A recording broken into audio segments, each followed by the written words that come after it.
Thank you so much for giving us this opportunity to talk with you about our research on how organizations build, lose, and regain trust. You can see me on the screen now with my co-author, Shalene Gupta, and we are delighted to be here and talking with you about these ideas. So the key to getting this right is first understanding what trust is and how it works. So that's the job that Shalene and I have today. After that, we turn it over to you to do the work you do with your own organizations and with your clients to try to help them become more trusted in whatever it is that they do. So thanks so much for having us, and we're delighted to get started. So I think that to understand how trust works, it helps to think about a couple of very basic ideas. So here you see three different principles of trust. And what I'm going to start doing is just to break these down, explain them to you, and then Shalene is going to come in and start doing her part of the presentation, and we'll be alternating back and forth as we did when we wrote the book together over many years. So thank you again. So the first principle of trust is that trust is vulnerability to the actions and intentions of others. And so in order to, let me start by breaking that down. Usually we think of trust in the personal sense, meaning are we talking about whether or not you are trustworthy as individuals? But that's not really what we're talking about here. When you think about trust in the organizational context, building trust in organizations requires that we start from the standpoint of the other person. And so when we say that trust is vulnerability, what we mean is it's that person's vulnerability to the organization that we're actually going to be focusing on. So reasonable people would then ask, well, what are they so vulnerable to? And they're vulnerable because they are counting on organizations to do things that they can't do for themselves. So let me frame this for you in the context of COVID. This is a terrible situation that all countries, communities, organizations are dealing with right now to try to help themselves get in front of and hopefully get this terrible pandemic under control. So what does vulnerability look like? We know that we can't, we're vulnerable because we can't create an effective vaccine for ourselves. We're counting on an organization to create a vaccine that works and that's effective against this pandemic. And so we're trusting on that sense in the actions of the organization. We're also trusting on their good intentions, which is that they actually care about us and they want to create a vaccine that works. So that's the first part of trust. It's vulnerability, the other person's vulnerability to the actions of others. The second principle of trust is that trust is limited. So we're trusting a company to create an effective vaccine, but that's all that we're trusting them to do. In this sense, trust is limited, and it's really a three-part relationship. There's the person who's doing the trusting, there's the organization they're trusting, and there's the thing they're trusting that organization to do. Now, if you're in business, this actually is a really helpful notion because it means whether you're thinking about trust within your organization as PR firms or with your clients, there are specific points in time where they're asking you to perform a service and they're trusting you to perform that service. That's when trust is being activated. It's at that moment of engagement between you and the individual or the company that's relying on you. Now, the third principle of trust is that trust is built from the inside out. When you think of all of the hands that the vaccine goes through, from inception through manufacturing to distribution, you want all of the people who are engaged in that process to be alert, to not be ill, to be well taken care of, and to care about the organization and the work that it does. And so in that sense, what we've found in the companies we've looked at is it's pretty much impossible to be trusted by people outside your organization if you're not trusted by people from inside. And so these are the three basic principles of trust. It's vulnerability, it's limited, and it's built from the inside out. So Shalene, why don't you talk with people about why it's a good idea to go after this trust goal? Trust isn't just an airy-fairy concept. It has a real and tangible impact on performance. So first of all, trust delivers a strategic advantage. In a study of 30 NCAA basketball teams, researchers found that the teams with the most trust in their coach won the most amount of games. 7%, in fact, was correlated to an increase in trust. And the team with the most amount of trust in their coach won the most number of games. And the team with the lowest trust score only won 10% of their games that season. Now, the researchers interviewed teammates on the team that had the most trust in their coach to find out what was going on. One of the players commented, "Once we developed trust in coach, the progress we made increased tremendously because we were no longer asking questions or were apprehensive. Instead, we were buying in and believing that if we worked our hardest, we were going to get there." And now when you take that performance and strategic advantage and translate that into a business, there's a revenue advantage.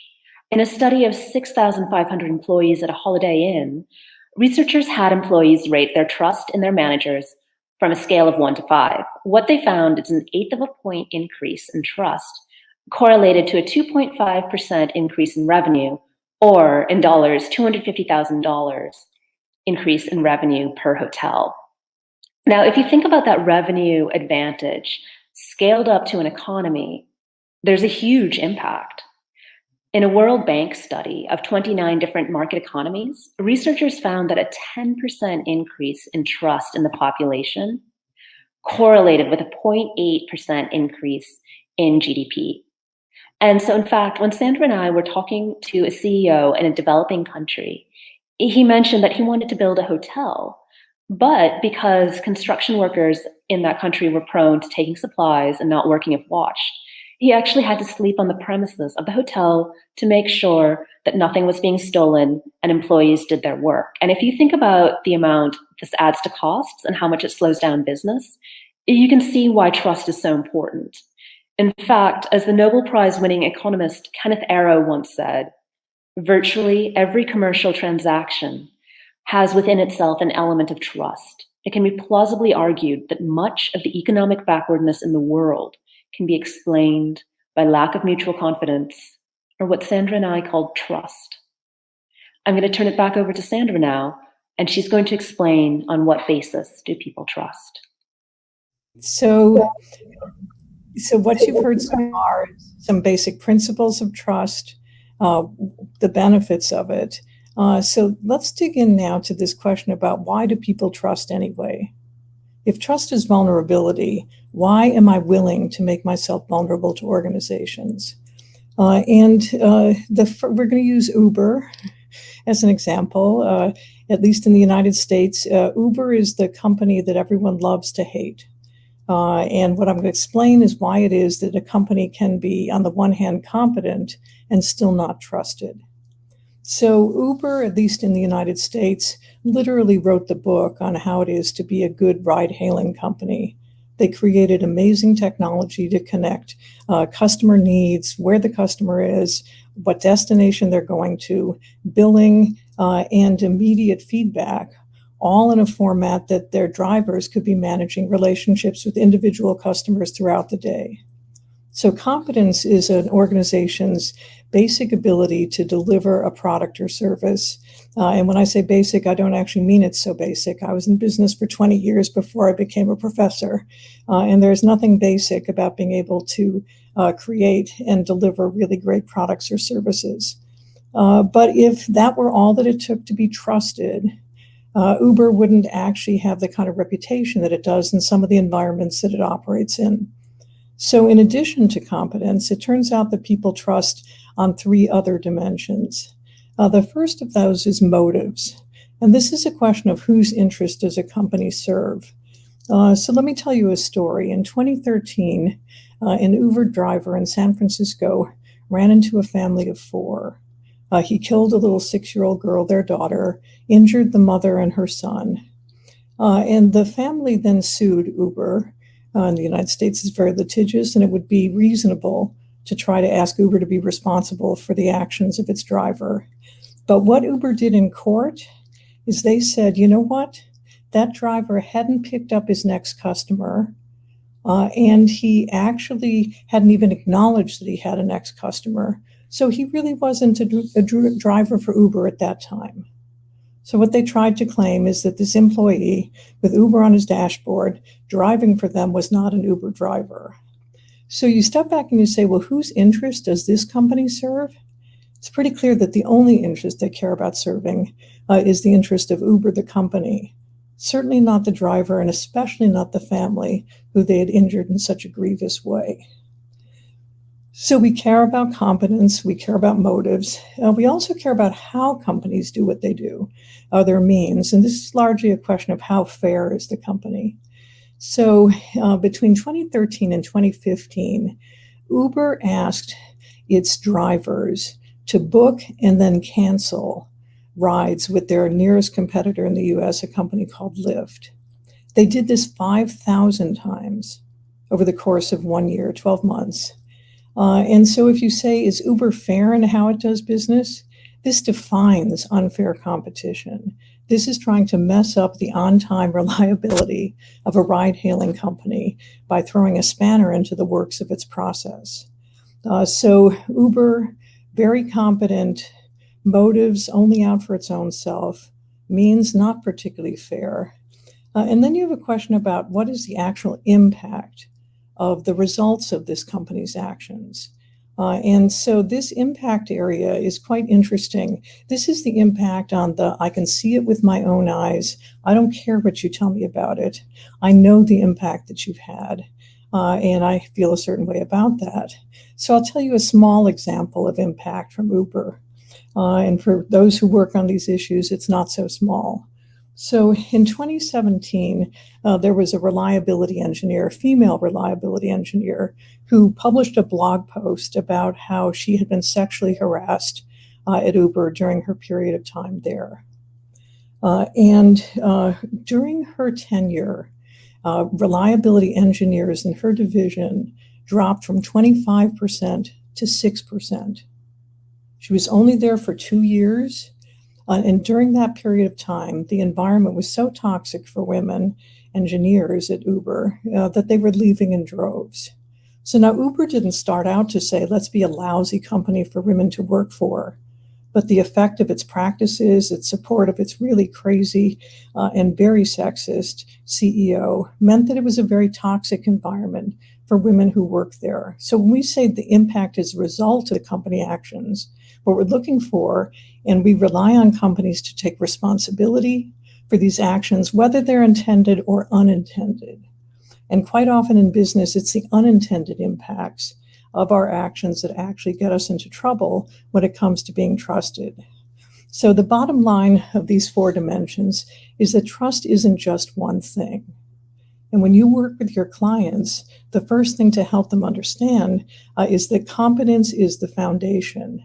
It's critical to be able to deliver on your company's product or service promise. But after that, there are these other issues in the moral domain, and you're going to be judged on those as well. And so these are the 4 elements on which people are willing to be vulnerable and to allow themselves to trust. So Uber is not a particularly inspiring example of what it is, how trust works in a business. You sort of show, and let me show one last slide, if you don't mind, to show you what the effect of all of this is. So here's, Shalene talked with you about the fact that there are huge benefits to being trusted. Here's the downside. And what you're looking at is a comparison between Uber's market share and its US competitor, Lyft.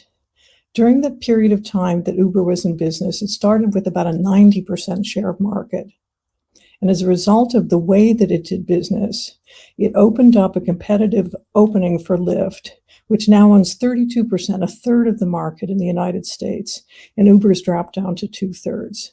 So if you want to ask, is it worth helping your companies learn how to be more trusted? It definitely helps, because otherwise they're going to lose business. So now let me turn it to Shalene for a more optimistic view, the upside of what happens when you are trusted.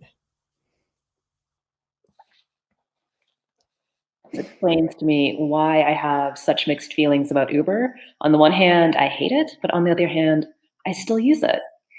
So, one of our favorite examples of what it looks like when a company is trusted is HDFC. So, HDFC stands for Housing Development Finance Corporation, which is an Indian financial service company that has accomplished astounding impacts by keeping in mind that one of its most important stakeholders is actually Indian society at large rather than trying to make the most money. So in 1977, H.T. Pera founded HDFC to provide loans for people who wanted to buy a house. Now, at the time, India had a huge need for housing. Culturally, the population didn't like going into debt, and there wasn't much infrastructure for loans. Pretty much what was available was government banks, where it could take up to a year in order to get a loan, and the service treated you as if they were doing you a favor when you got money.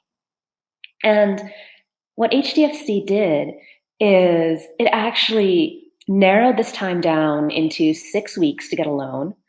Not only that, it earned a reputation for high integrity and customer care because it trained its employees not to accept bribes.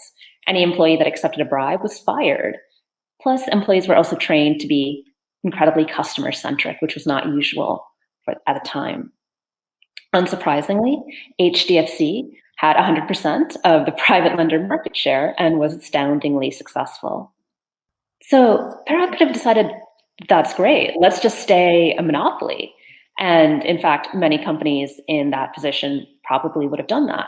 But he actually believed that India had a much larger need for housing than HDFC could meet. So he took this unprecedented step and actually invested up to 20% in 3 other companies. And not only that, helped train the employees and management. Of course, HDFC's market share fell to 75% to 80%, yet its growth remains the same, about 30 to 40% a year. However, today, HDFC's market share has dropped to 19%, yet it's still the biggest mortgage provider in India. And not only that, it has earned an unprecedented amount of trust.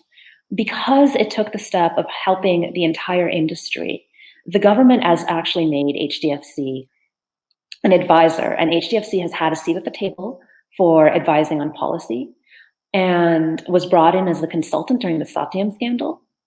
Not only that, HDFC was able to capitalize on the trust in its brand to create HDFC Bank, which is India's largest private lender. And so we can see that trust has incredible amounts of benefits that we wouldn't even think about if you go and you actually think about stakeholders that are larger than yourself. I'm going to turn it back over to Sandra now. Great. So, and I always find that HDFC story just amazing in the sense of the trust that you can get when you invest in the standing of the community as a whole. This is such a powerful platform from which to grow a company, and it's desirable everywhere, and it shows that businesses aren't separate from society. We're actually part of society, and we have a role to play in making society better. So let me turn to our next topic, which is, okay, this is great. We understand trust some. We definitely have a sense of what it looks like with Uber, what it could look like with HDFC. And the question that Shalene and I set out to really understand in this research is, can lost trust be regained? So if there was any statement that's always made about trust in companies, it's that, you know what?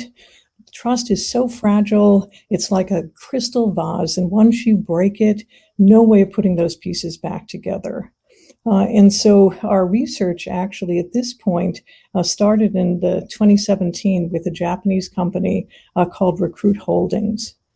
So we had come to actually study a slightly different topic in Japan with Recruit. And when we got there, Shalene and I were fascinated by the story of what's called the Recruit scandal in Japan. So the Recruit scandal is so large. It was a shares for favor scandal. where the CEO offered shares of an unlisted subsidiary at very reasonable rates for members of government and other prominent business leaders. And as a result of this, when this was revealed through the media, there was an enormous outcry, and such that the Prime Minister of Japan and his entire cabinet had to resign. This scandal made such an impression in Japan that it's still written about and is a feature of children's textbooks where they can read about the Recruit scandal. And even when you go to Japan and you say Recruit, quite often what you'll get from someone on the street is scandal, because they think that's actually what you want to talk about. So Recruit at that time, this was in the 1980s, late 1980s, was a company of a certain size. I'll talk about that in a second. Today, surprisingly, Recruit is a $20 billion revenue producing technology and human services firm.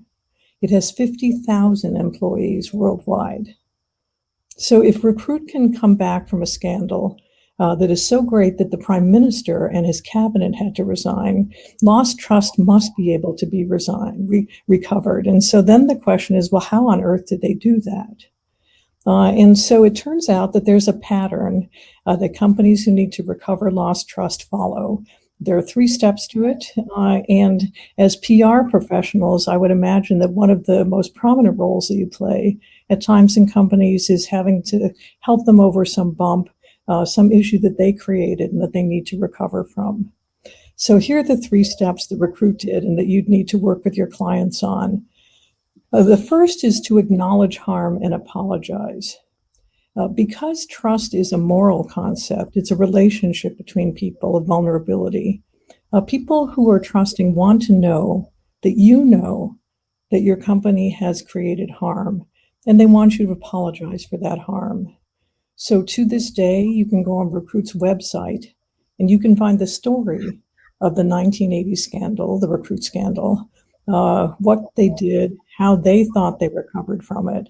And it's prominent, it's displayed in a way that anybody who cares about this can find it on their website and read about it. So this is a very visible way of maintaining ownership for the fact that you created harm and you're apologizing for it. So that's the first step. And honestly, this is something that many companies, as you know, are intensely reluctant to do. But because trust is a moral concept based on relationships between people and organizations, acknowledging harm and apologizing for it are really important things to do to start regaining some of that trust that you lost. The second step is you have to hold people accountable. Now, in a way, you could say that Recruit was lucky, fortunate, because the one person who created the scandal was the CEO. So, quote unquote, all they had to do was to let the courts take over, which they did, and their CEO went to jail. This is kind of a far end of what happens in holding people accountable. But many of you will be working in companies where you kind of go, well, wait a minute, no one did anything illegal here. It was bad. And we may even be sued for it, but was not illegal in that sense. So how can our senior leaders themselves regain trust? And there are 2 things that we've seen that seem to make a big difference. The first is whether the CEO, the senior leaders, acknowledge the harm and apologize themselves. And I'm not talking here about one of those mistakes were made, apologies, passive voice, somehow no one made these mistakes. This is a pretty full-throated, here's what we did, here's the way that we know that it's harmful, here's how it happened, and the last part is what's called an offer of repair, and here's what we're doing about it. So the degree to which CEOs are seen as the people who are making the apology, and they're also the people who are leading the effort to try to repair the trust breach, that builds trust back in them. People go, oh, okay, I get it. This person understands this, and they're actually doing something quite concrete to try to take the organization forward and to figure out what went wrong. And that is, in fact, the third part. So in order to recover lost trust, you first have to figure out, well, on what basis did we lose trust? And what led to that problem in the first place? Now, Recruit, the problem was fairly divided up into here's what the CEO did. But they nonetheless then had a different kind of a problem. And their problem had two dimensions to it. The first is that this same CEO had taken out loans that even the senior team were not aware of. And he left the company saddled with a debt that was so large that the carrying costs on the debt exceeded their profit on an annual basis. So they don't have any money really to speak of and have to claw back to profitability, which means they need customers to believe in them again. The second problem that they had was that their workforce was tremendously demoralized. Not only was it a mark of shame to work at Recruit, kids were being bullied on playgrounds and at school because their parents worked at Recruit. And so this was a company that needed to rebuild itself from the inside out. So the conclusion that they drew was that they could no longer do what Japanese companies are famous for, have been, which is offer lifetime employment. What they did decide that they could do is to make people more employable when they leave. And so their strategy is, let's be a good place to be from. So in the near term, what they did is they put the salespeople who worked with their clients back in front of them, and they gave them permission to talk about the scandal, talk about the fact that they weren't personally involved. And they did this very interesting distinction in how they introduced themselves. So in Japan at that time, and it may still be true, you introduce your company first, and then you say your name. And what they decided is that the employees needed to have more of an individual relationship with their clients. And so they decided that the employees, the salespeople, would say their name first, and then the company. It's a pretty subtle distinction to people who don't watch these things. But in their environment, in their culture, it was a genuine way of trying to say, I'm Sandra, and I work at Recruit, rather than Recruit is in the room, and I'm Sandra representing the company. And so that was the first thing. And they actually lost almost no business in the immediate term, because people said, well, that was something that the CEO did. That's pretty bad, but we understand that you're still giving value to us. And then after that, they created some very distinct human resource policies to try to retain staff and make it a good place to be from. The first thing that they do, if you're an employee at Recruit, you are in for a performance appraisal every 6 months. And every 6 months, you're asked to look at 2 time frames. One is, what do you want to do in the next 6 months? And what do you want to do in the next 3 years? And by giving employees that kind of a runway to imagine their future, they do 2 things. One is they can really better match employees to projects that build the skills that the employees want to work on. And the employees understand this is a company that cares about me and that wants to see me grow and flourish. The second thing that they do is that all of the projects that they work on Recruit have some connection to the greater good. Even a project that started off as some way that you could get your hair done started because one of the employees knew someone who thought she was going to have to quit because she had to be in the salon every day because she didn't know when she would get customers. And so he created one of these matching platforms. Here are the people who can do your hair. Here's the when they're available. And then she would be able to go home and take care of her children when she wasn't in the salon. So all of their projects have this connection to human worth, to social worth. And this is very motivating. And this is something that they had done pretty much from the beginning of the organization. The third thing that they do is that they prioritize giving junior people a lot of responsibility. So when in doubt at Recruit, it's passion first. And they go for the person with the most passion, not necessarily the best experience, and they grow that person in the job, and they really grow them. Every time that person goes to talk to a senior leader, what they get asked is, well, what do you think you should do? Which is kind of frustrating, but it makes them much more resilient and autonomous and able to grow their own skills. And the last thing that they do is they set up a very robust program of recognition of accomplishment. So I'm being grown as a company, as an individual. I get to connect my goals to things that matter. I'm being recognized for this. And one of the features of this program is that if you win one of their recognition awards, you have to make the rounds and explain what was your best practice to all the people who do your job in the organization. So this is on the strength of this. This company now, same size as Salesforce, $20 billion in revenues. It actually has 50,000 employees worldwide. And so this is proof paid that you can definitely recover lost trust. It's not easy. And for those of you who are operators, you know all of the difficulties of what I'm describing and what it's like to install those practices and really do them inside an organization. But if you can do those things, you can definitely recover lost trust. So let me try to then pull all of this together.